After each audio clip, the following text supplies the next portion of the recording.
Selamat pagi, David. Salam sejahtera buat saudara seiman setanah air. Apapun aliranmu, kita semua bersaudara dalam Kristus. Hari ini tertarik dengan untuk berbincang-bincang dengan teman saya, David. Saya kenal dia di Kupang, sama-sama bertumbuh di GBI, yang lokasinya di Kupang Teater ya. Tapi berikutnya dalam perkembangan selanjutnya si David kembali ke Jakarta dan dia gabung dengan Abelov. Dan yang mengejutkan tiba-tiba dia gabung dengan Gereja Ortodoks Indonesia. Itu sepertinya agak di luar logika tanpa kurangi rasa hormat karena Gereja Ortodoks Indonesia juga percaya Yesus sebagai Tuhan. Hanya ingin tahu kira-kira alasannya apa, Sangga? Sebab Gereja Ortodoks Indonesia dengan saya dan David dulunya seorang karismatik itu beda budayanya jauh sekali.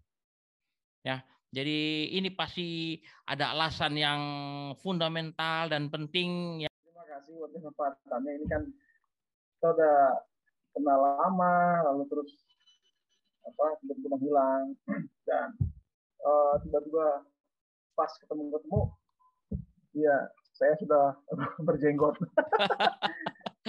Dulu kan di GPIB saya majelis ya. Lalu terus setelah di GPIB, sebelumnya GPIB kan kita kan sama-sama di JKT kan pelayanan. Terus saya jadi majelis di Jakarta, lalu terus pergi ke Bali dan saya pelayanan di Abaloh, lalu terus sampai di tetap masih di Gatmati juga sampai saya akhirnya di Ortodoks. Mulai dulu dari kenapa saya menjadi seorang Ortodoks. Ini ketika saya menjadi pelayan Tuhan dan memutuskan untuk menjadi seorang evangelis lah, dibilang itu kan, karena kita tidak ditabiskan, tapi kita pelayan kemana-mana, ya dari beberapa pulau, bahkan saya sampai ke luar negeri untuk pelayanan, ya. Dan saya melihat suatu stagnasi dalam kesehatan saya. Kok begini-begini saja, saya pindah pelayanan kemana-mana. Gitu kan. Sampai Kak Carlos bilang sama saya, David, kamu nggak cocok, David. Mungkin ada pelayanan yang lebih bagus yang kamu sediakan gitu kan. Ya, habis bagaimana saya tidak tahu caranya untuk bisa melayani Tuhan dengan lebih dalam, gitu kan. Ya, terus teman saya tiba-tiba japri saya bilang, David, ini ada gereja baru nih. Gereja baru. Saya bilang, gereja apa gereja baru itu kan? Ortodoks. Gereja timur bro, dari Timur Tengah.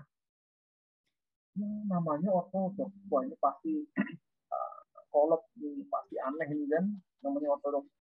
Dengan lingkungan mereka ada berapa orang, kami ada 4 orang, ya langsung ketemu sama Prof. Daniel. Dan saya kaget, kok ini siapa baju hitam ini kan? Ya, dia ngobrol sama saya banyak cerita-cerita tentang masa lalunya yang itu ternyata beliau orang dari Muslim dalam pesantren. Dan dia luar biasa karena ketika masa mudanya itu dia bisa mentobatkan seorang pendeta. Itu umur 14 tahun kalau nggak salah. Pendeta yang adalah guru sekolah minggu katanya. Jadi guru sekolah minggu itu ditobatkan sama dia, dijadiin Islam. Lalu terus tiba-tiba dia beralih menjadi Kristen dan Kristen karismatik. Terus disekolahkan ke luar negeri, Korea, dan dia akhirnya menjadi seorang Ortodoks di Korea. Jadi bicara sama saya sampai bingung. Wah, saya bilang kok bisa hidupnya begitu ya, gitu. Dan itu menarik buat saya karena ya dia dari Islam lalu jadi karismatik, bahkan dia jadi penginjil, pendeta segala macam, lalu tiba-tiba menjadi Ortodoks. Nah, itu. Menariknya dari Ortodoks ini, gitu loh. Ini udah ya, saya belajar langsung, kami belajar berapa orang itu 4 orang kami secara khusus oleh beliau, ya, dan karena saya di Bali, lalu saya disuruh untuk menjadi koordinator wilayah untuk di Bali, begitu Mbak Rini. Jadi selama mentoring itu cuma online, mentoring online. Mentoring online 2019 saya mentoring online dari bulan April, Mei, Juni, Agustus, September dan November, terus Desember saya dibaptis. Dibaptisnya percik atau selam kalau boleh tahu ya? Kalau tidak juga tidak apa-apa. Kan baptisan itu adalah sesungguhnya kan selam. Apa yang pertanyaan berikutnya, apa yang membuat David tertarik dengan gereja Ortodoks Indonesia yang tidak ada di karismatik? Nah, ini pengen tahu. Oke, ya kan tadi kita belum sampai situ. Jadi ya yang menarik adalah saya melihat kesederhanaan dari Ortodoks yang tidak terdapat di gereja-gereja yang kita kerjakan, bahkan karismatik. Jadi menarik adalah di Ortodoks itu ya tadi kesederhanaan, lalu bagaimana kita mencari Tuhan itu dengan cara yang sebenarnya. Dan cara sebenarnya ini kan metode-metode yang dikerjakan oleh orang-orang itu adalah cara-cara yang dicari. Metode-metode yang dikerjakan oleh orang-orang itu adalah cara-cara yang dicari, cara-cara yang didapati dari pengetahuan. Bagaimana mereka berusaha menggali secara ya knowledge gitu kan. Tapi apakah itu asli dari Tuhan? Apakah itu betul yang diajarkan oleh para rasul dari awal? Itu yang menarik. Nah, waktu saya mengetahui bahwa ternyata para rasul sebagai perpanjangan tangan, gitu kan, yang sah sampai akhirnya ada gereja-gereja sekarang ini tidak pernah mengajarkan metode-metode yang sekarang kita ketahui, baik itu di Protestan sesuai bahkan karismatik sudah sangat jauh sekali. Saya tidak menyalahkan saudara kita yang Protestan. Saya tidak menyalahkan saudara kita yang Protestan, ya bahkan karismatik, karena itu kan aliran Barat yang didapat sejak dari nenek moyang. Kita sudah tahu itu kan, kita sudah mengenal mereka, ajaran-ajaran itu. Kita nggak bisa bilang wah ini apa salah gitu kan, salah dalam konteks mana gitu kan. Ini kan kita harus lihat bahwa itu kita sama-sama mengenal Yesus sebagai Tuhan dan Juru Selamat gitu kan. Kita mengenal Tritunggal gitu kan, atau Trinity kalau di Protestan gitu kan. Tetapi apakah itu yang sesungguhnya Tuhan inginkan? Kalau kita kembali ke Alkitab, ya itu yang Tuhan sebenarnya apa sih? Bagaimana sebenarnya awal mula terjadi banyaknya aliran-aliran gitu sekarang. Dan sampai akhirnya saya sadar ternyata saya melakukan apa yang sebenarnya jauh dari apa yang Tuhan mau dalam hidup saya gitu. Ini balik lagi ke panggilan saya waktu saya pernah dikasih tahu oleh Tuhan visi. Ya, Tuhan ngomong sama saya langsung melalui mimpi ya, karena saya kan orangnya visioner, jadi saya suka mimpi. Nah, itu saya percaya itu. Gitu. Saya percaya Tuhan berbicara melalui berbagai macam cara, termasuk mimpi. Ini balik lagi ke panggilan saya waktu saya pernah dikasih tahu oleh Tuhan visi. Ya, Tuhan ngomong sama saya langsung melalui mimpi ya, karena saya kan orangnya visioner, jadi saya suka mimpi. Nah, itu saya percaya itu. Gitu. Saya percaya Tuhan berbicara melalui berbagai macam cara, termasuk mimpi. Dan ya, secara personal saya dapat itu, saya tangkap itu, dan saya cari apa maksudnya Tuhan itu kan. Tuhan bilang kerjakanlah segala sesuatu yang aku beritakan kepadamu. Yang mana Tuhan? Saya udah kerja, saya perasaan secara Kristen udah semua, tapi yang mana gitu kan? Nah ternyata ya itu tadi Ya belum semua, David. Kamu belum tahu sih. Ketika kamu menggali, kamu nggak tahu yang ini. Ketika kamu menggali ini, kamu nggak tahu yang ini gitu. Artinya, oh, saya paham bahwa oh ternyata kekristenan seperti ini gitu loh. Kekristenan Timur dari awalnya sejak Tuhan menyatakan kepada Petrus, jadikanlah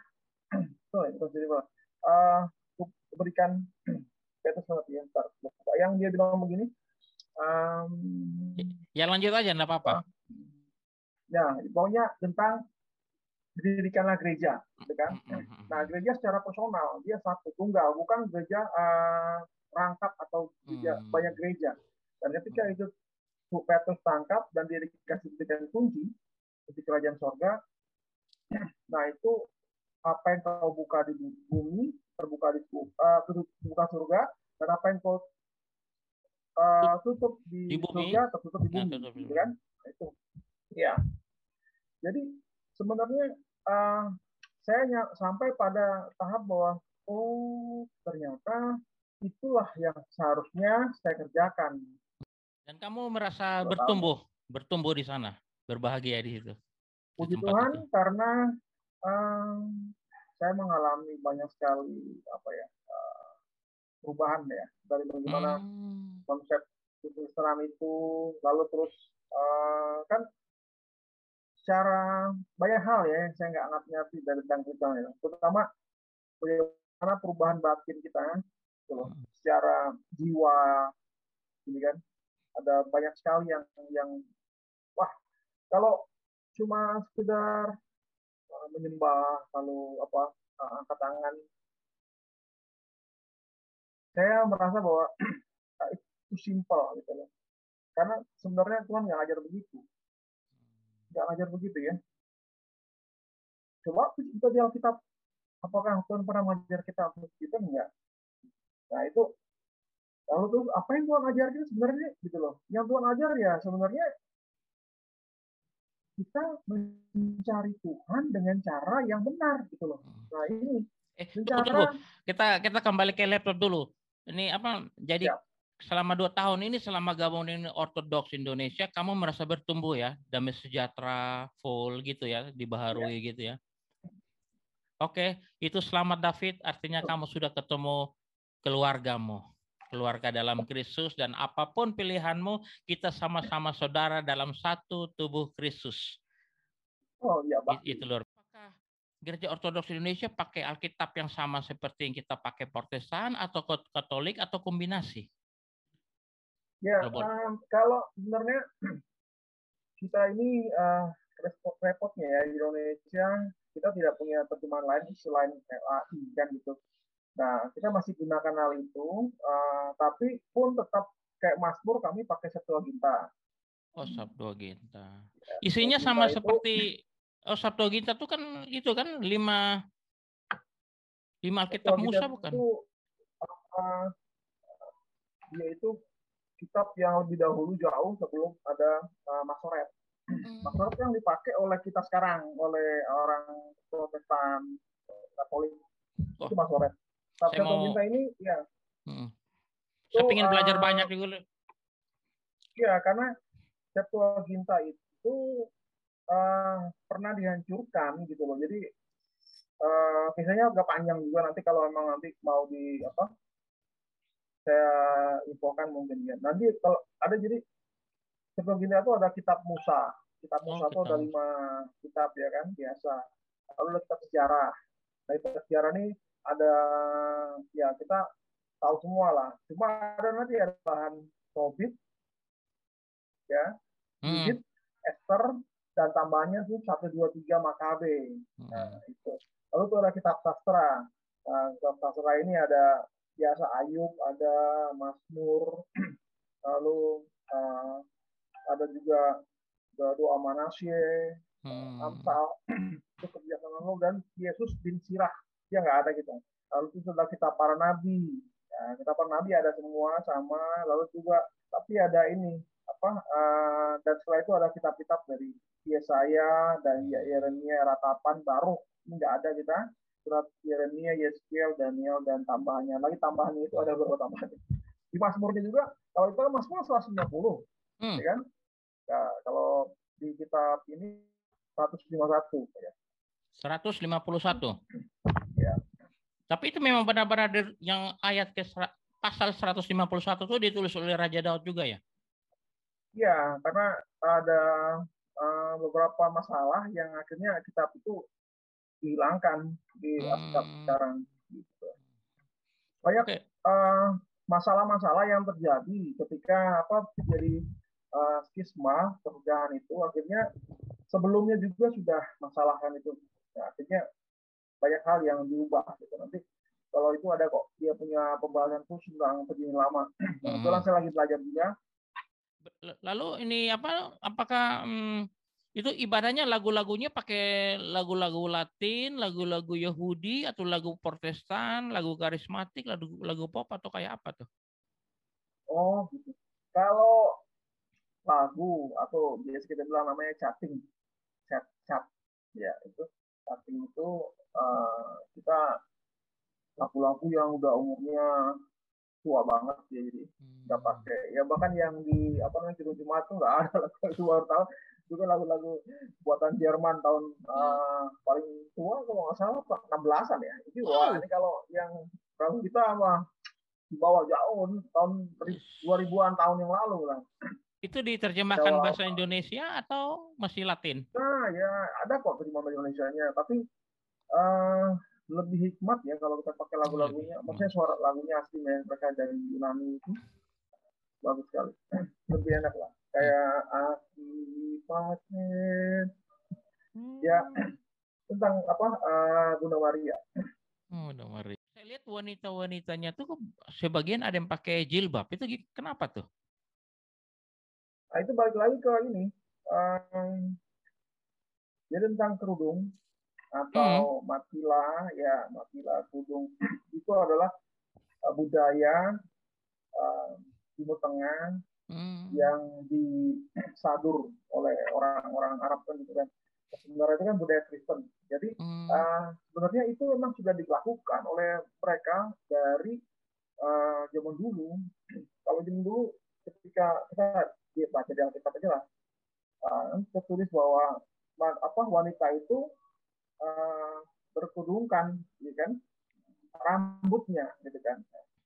Karena rambutnya itu ada kepalanya itulah sebagai bagian dari gambaran dari pria, dan pria itu tidak boleh menutup kepala, dan wanita harus menutup kepala gitu, karena dia mencerminkan dari Allah itu, jadi harus ditutup kepalanya yang mengekudusan. Makanya ketika mereka harus menyembah atau mereka dalam kehidupan sehari-hari, mereka menutup kepalanya dan harus dikerjakan sampai sekarang gitu. Makanya kepala, lalu sebagai pakai pakaian yang panjang gitu kan. Jubah Enggak juga sih, cuma ya baju lah, baju panjang. Kalau sudah pakai baju panjang, sudah pakai jilbab, apa ibadah juga seperti sholat gitu, sholat 5 waktu, 3 waktu, atau 7 waktu? Ya, kalau ortodoks itu mereka kan memakai sembahyang dengan cara dari Daud, juga ada dari Nabi, ada dua model ya. Kalau yang Daud ini kita kerjakan dengan 7 kali. Ya. 7 kali. 7 kali. Ada juga yang dikerjakan oleh Daniel. Ya, Daniel 3 kali. Tapi kalau pagi, jadi itu biasanya jam pertama itu dari pagi subuh. Mirip kayak orang bilang, kayak orang Islam, sama aja. Iya sama. Cuma sama kan ya? mereka namanya sama subuh, lohor gitu ya. Karena baru tahu saya. Masalahnya adalah kita tidak klaim itu sebagai budaya orang Kristen gitu kan, karena orang Kristen kan namanya Kristen dari Barat kan tidak melakukan sembahyang setiap 7 kali gitu kan. Maka kita bilang kapanpun dimanapun kita bisa sembahyang gitu kan. Tapi padahal ya kita tulis ada waktu-waktu sholat, waktu sembahyang yang Tuhan kerjakan. Yesus sendiri ibadah pada subuh. Berdoa pada Bapa Karena subuh. ada waktu khusus sendiri mereka sembahyang. Dan itu dikerjakan oleh orang Yahudi. Dan itu menjadi kebudayaan yang dikerjakan oleh orang-orang Kristen zaman dulu. Kalau Makanya itu kalau kamu kebiasaan. sendiri ikut yang 3 waktu atau 7 waktu? Kalau yang biasa saya kerjakan sebenarnya 7 waktu ya. Cuma kan gini, kalau 7 waktu itu kan susah sekali ya. Jadi ya emang untuk menjadi seorang ortodok tuh wow,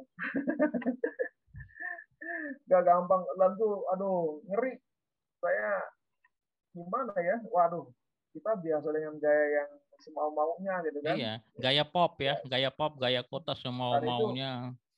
akhirnya ketika menjadi seorang ortodok, justru sepertinya kita tuh slow, dan kita gitu loh, menahan baik itu sikap, perkataan, dan juga apa ya, tingkah laku gitu. Karena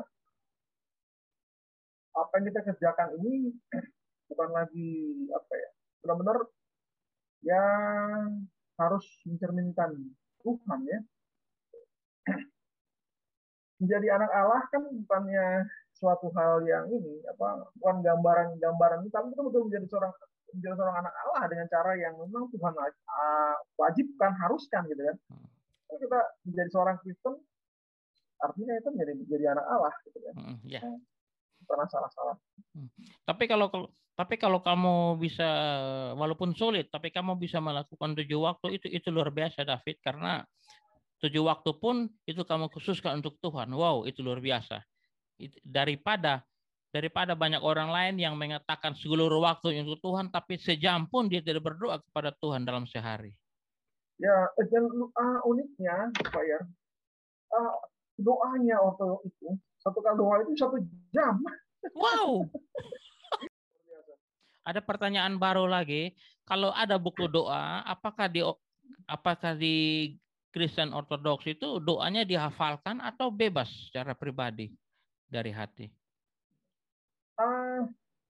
Sebenarnya kalau dibilang apa ya, bebas tidak gitu kan.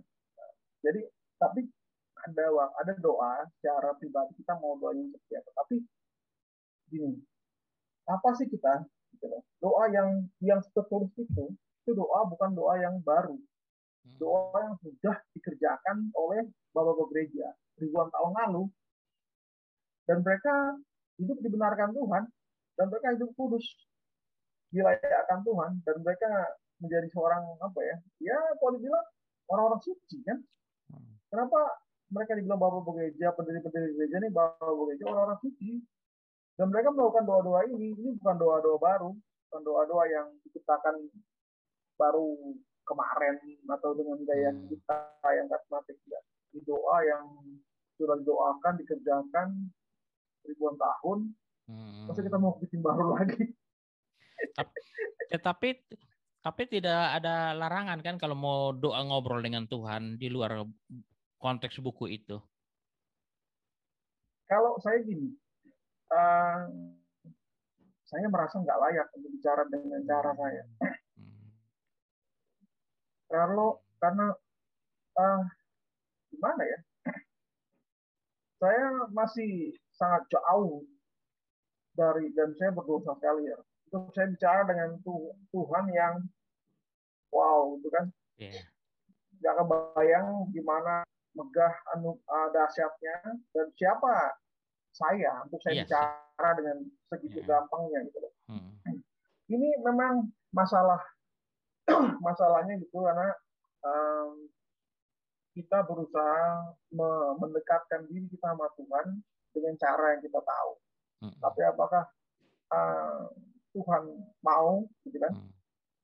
Ya, kalau ketika kita belum menjadi ortodoks kayak saya gitu ya, waktu saya menjadi karismatik, saya berdoa dengan cara saya, it's fine, dan menyenangkan sekali gitu loh. Dan Tuhan benar gitu kan. Tapi kita bisa tulis sih, ketika kita makin tahu banyak, Tuhan akan tanya kita dengan cara kita yang tahu. Gitu loh. Tapi kalau kamu nggak tahu, ya Tuhan tahu. Tuhan akan takar dengan apa yang dia tahu, gitu loh ya. Dan itu kan keadilan Tuhan. Keadilan yang Tuhan. Makanya kan tadi kita ngomong dari pagi menit sempat ngobrol kan. Kalau gimana itu kalau kita nggak tahu gitu kan, ya itulah dengan caranya Tuhan takarkan hidup kita gitu. Nggak perlu bingung. Kalau saya nggak tahu ngapain saya cari tahu, nggak usah tahu ya. Udah tahu lah gitu kan. Gitu enaknya. Oke. Tapi kalau sudah tahu dengan caranya yang benar, masa gampang gini deh. Ada air gunung, ya kan, mengalir. Air pasti dari gunung kan mengalir kan. Dari gunung mengalir sampai ke hulu. Ada hilir ya. Hilir ke hulu mungkin terbalik ya. Gak apa-apa, lanjut aja. Nah, kita di gunung kan dapat air baru nih, bagus, ya kan, mata air.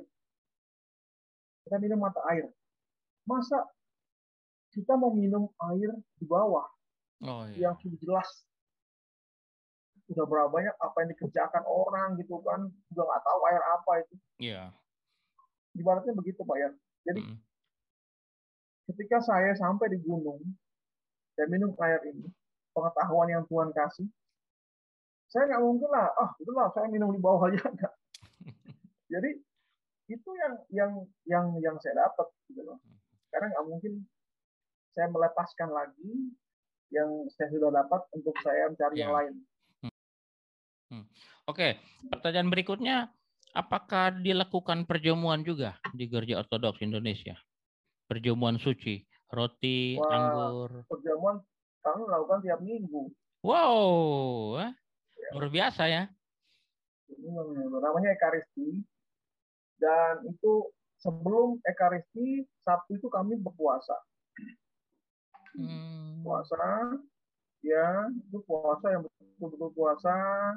Dan setelah minggunya baru kami sebelum berpuasa kita ada pengakuan dosa. Setelah pengakuan dosa baru kami mengambil perjamuan. Karena tidak lakukan tidak boleh, itu ada kanonnya. Kanon ini yang menjadi batas. Kanon sebagai benteng kebenaran. Jadi kalau nggak ada kanon, nah, itu bisa kacau. Jadi makanya karena adanya batas-batas ini, jadi orang Kristen itu hidup harus sesuai dengan kehendak Tuhan. Dan Ekaristi atau perjamuan ini adalah sesuatu yang Tuhan kerjakan kan untuk menebus hidup kita. Satu kali dan selama-lamanya. Dan ketika dikerjakan oleh perjamuan atau Ekaristi dalam kehidupan Kristen itu, sesungguhnya ya, itu terjadi penebusan. Bukan sekedar minum anggur atau dalam blok kecil atau dalam bungkusan gitu, ya kan, yang dikasih bagi, terus makan roti kecil gitu, bahkan kita bisa menggantinya dengan yang lain gitu kan. Kalau online ya pakai apa aja, biskuit atau apa gitu kan. Waduh.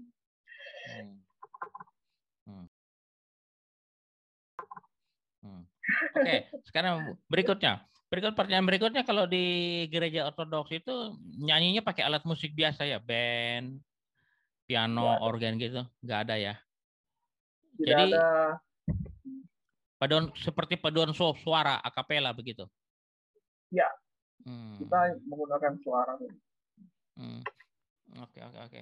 Bukannya dulu Raja Daud pernah pakai itu alat musik kecap itu? Yang Daud kerjakan itu dia bukan dalam ini, Pak ya. Kalau kita baca itu di Perjanjian Lama itu, Daud melakukan ibadah itu di luar dari bait suci. Di dalam bait suci mereka tidak mengerjakan lain. Jadi kalau bilang menari itu kan ada tuh teman yang bilang, oh Daud itu menari, kita belajar awalnya kalau Daud melakukan hal itu, menari. Ya, Daud menari di luar bait Allah, bukan dalam bait Allah. Dia tidak melakukan hal itu. Bait Allah itu sesuatu yang sakral, kudus, dan itu tidak mungkin kotori dengan pelakuan-pelakuan yang bukan diwajibkan atau dikerjakan oleh para rasul saat itu. Memang atau mereka nabi-nabi yang zaman dulu. memang pada masa itu Bait Allah memang sangat sakral karena itu representatif Allah di tengah-tengah Israel. Betul. Bahkan imam pun yang boleh masuk cuma imam. Tapi kalau imam pun masuk dalam keadaan berdosa, tidak ada korban, dia bisa mati di tempat saat itu juga. Ortodoks lebih dahulu jauh sebelum Islam datang ke Indonesia. Itu betul tuh. Benar tuh. Iya, Ada iya, datanya iya, tuh. iya. Oh, Ada, ada. ada ya. Di Islam Indonesia belum ada, tapi kita sudah duluan datang ke Indonesia tahun itu. Wow. Ya, Tahun berapa tuh? di Sumatera. Oh, Hah? di Sumatera. Tahun Ya, berapa tuh? daerah Kampung Baru. Ya, Oh, saya lupa datanya apa ya, nanti saya tanya. Tapi Islam di Indonesia tahun berapa? Nah itu tak abad ke-7. itu Abad apa? ke-7. Apa? Islam di Abad Indonesia abad ke-7. ke-7. Ah, Hmm. itu datang di Indonesia 300 tahun sebelumnya. Wow. Hmm. Oh, kalau begitu kalau datang ke Sumatera, gereja Ortodoks Indonesia datang ke Sumatera pertama kali, apakah itu seperti yang bawa pertama kali itu orang Yahudi deh kayaknya? Bukan, Bukan ya? itu dari daerah orang dari Mesir, Oh, Mesir ya? Syria. Hmm. Mereka sana menobatkan beberapa orang, cuma karena ada masalah di negara mereka, ada perang, dan mereka kembali dipanggil pulang. Hmm. Dan mereka pulang dan mereka tidak sempat untuk menabiskan seorang uskup, dan akhirnya keturunan mereka hilang. Tapi tetap Hilang. tertulis pernah ada di sana, dan ketika sejarahnya ada saya punya nanti saya lupa. Mereka ketika sampai di situ, kalau ditanya kamu tahu, oh iya saya Kristen. Nah, oh gitu. Jadi mereka ada linknya ternyata, tapi nggak sampai berkembang besar karena setelah itu Islam masuk dan semua Hmm. orang diislamkan, terutama Hmm. apalagi Sumatera. Apakah ini apakah sempat mendirikan gereja atau sinagoge di sana mereka? Iya, iya, iya ada gerejanya. Cuma Hmm. hancur kan karena bayangin lah itu jauh sebelum Islam. Hmm. Iya.